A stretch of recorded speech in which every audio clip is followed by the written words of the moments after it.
সুপ্রিয় দর্শক, আমরা এই মুহূর্তে আছি হচ্ছে ধনবাড়ি বাস স্ট্যান্ডে। ধনবাড়ি বাস স্ট্যান্ডে যে একটা পিঠার দোকান আছে, ইতিপূর্বে হচ্ছে আমরা আপনাদেরকে জানিয়েছিলাম। আজকে হচ্ছে আমরা আবার আসছি যে হচ্ছে পিঠা খাওয়ার জন্য।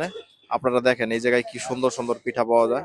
উট পিঠা পাওয়া যায়, তারপর হচ্ছে চিতই পিঠা পাওয়া যায়, তারপরে হচ্ছে আরো অন্যান্য যাবতীয় কিছু পিঠা পাওয়া যায়। আপনারা আসলে এই গরম গরম পিঠাগুলা দেখতে পারবেন যে হচ্ছে দূর দূরান্ত থেকে এই জায়গায় মানুষজন আসে পিঠা খাওয়ার জন্য। কুলি পিঠাও পাওয়া যায় অনেক সময়। আপনারা হচ্ছে পিঠাটা খেলে বুঝতে পারবেন যে হচ্ছে শীতের সময় এই ঝিরিঝিরি কুয়াশার মধ্যে মজা এই পিঠাটা। আজকে হচ্ছে আমাদের সাথে হচ্ছে সবুজ ভাই আছে, ঢাকা থেকে আসছেন ভাই পিঠা খাওয়ার জন্য। সবুজ ভাই হচ্ছে তার অভিব্যক্তি ব্যক্ত করবেন যে এই পিঠা সম্পর্কে। অনেকদিন পর ধনবাড়িতে আসলাম। এখানে এসে দেখি যে বাস স্ট্যান্ডে আমাদের বাপি ভাই দোকানের সামনে একটা পিঠার দোকান আছে। অবশ্য আবার পিঠাতে মনে হয় খাওয়া হয় না, এখন আসছি দেখে যাক, দেখে ভালোই লাগলো, মনের পরিবেশ ভালো আছে। তো আপনারা দেখতে পাচ্ছেন যে আমরা এই মুহূর্তে আছি ধনবাড়িতে, একটা পিঠার দোকান আছে, এটা হচ্ছে পুরনো কাজী অফিসের সামনে। তো এখানে আসলে অনেক রকমের পিঠা এবং ভর্তা আমরা দেখতে পাচ্ছি, খুবই মানে টেস্ট লাগলো। এখানে আমি আজকে দুর্জয়, আমি এবং সেই সাথে সবুজ ভাই সহ আমরা পিঠা খাইলাম, খুবই ভালো লাগতেছে। তো দোকানের যে মালিক আছে আমিনুল, তো আমি তার সাথে একটু কথা বলবো, আমিনুল ভাইয়ের সাথে, যে আসলে আমিনুল ভাই আপনাদের এখানে কি কি পিঠা হয় বা আসলে কি কি তুলবেন সামনে, আমাদেরকে একটু বলবেন আপনি। আসসালামু আলাইকুম।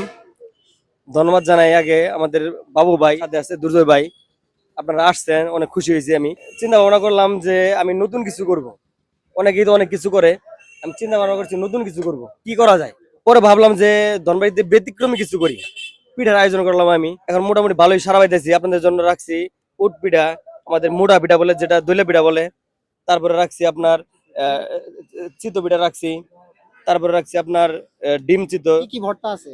সরিষা ভর্তা আছে, আলু ভর্তা আছে, শুটকি ভর্তা আছে, আর ধনিয়া পাতা ভর্তা আছে। আচ্ছা, এই ভর্তাগুলা কি মানে হচ্ছে একবার করে নিবে নাকি যে যতটুকু নিয়ে যে যতটুকু নিতে পারে, ভর্তার কোনো দাম নাই, একদম ফ্রি, আনলিমিটেড ভর্তা, যে যতটুকু নিতে পারে। পিঠাগুলো কত করে পিস?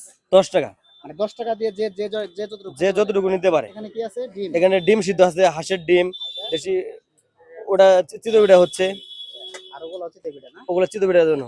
আর ভাপা পিঠাটা আমি কালকে রানিং করব, আমার পাতিল নেওয়া হয়েছে ভাপা পিঠার জন্য। আরো আপডেট কিছু করতে দিতেছি, যেমন আপনার ইলিশ মাছের ভর্তা। তারপরে মানে কাস্টমারের চাহিদা অনুযায়ী কাস্টমার যেভাবে বলবে, আমি আশা করব যে ওইভাবে যেন দিতে পারি। আমি আমার নিজের মন অনুযায়ী কোনো কিছু করতেছি না।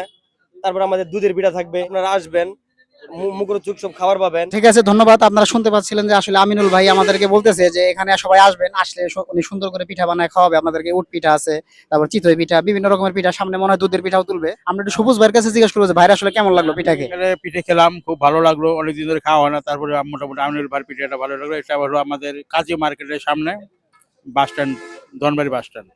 তো পিঠা মোটামুটি ভালোই হয়েছে, পরিবেশও মোটামুটি ভালোই আছে, পরিচ্ছন্ন আছে, কোনো সমস্যা নেই, টেস্টফুল। তো বন্ধুরা, এই ছিল আজকের ভিডিও। আপনারা যারা ধনবাড়িতে গরম গরম পিঠা খেতে চাচ্ছেন, তারা অবশ্যই ধনবাড়িতে পুরনো কাজী অফিস বাস স্ট্যান্ডে, যেটা আমি একটু যদি আপনাদেরকে লোকেশনটা দেখাই, এদিকে হচ্ছে বাস স্ট্যান্ড, মেইন বাস স্ট্যান্ডটা হচ্ছে ঠিক এদিকে, এবং এই বাস স্ট্যান্ডের পাশে হচ্ছে পুরনো কাজী অফিসের সামনে এই পিঠার দোকানটা। তো তারপর আমরা আসলে আমি, দুর্জয় এবং সবুজ ভাই আমরা পিঠা খেয়ে তারপর আমরা এখান থেকে চলে গেলাম। তো আপনারাও কিন্তু চাইলে এখানে গরম গরম পিঠা খেতে পারেন।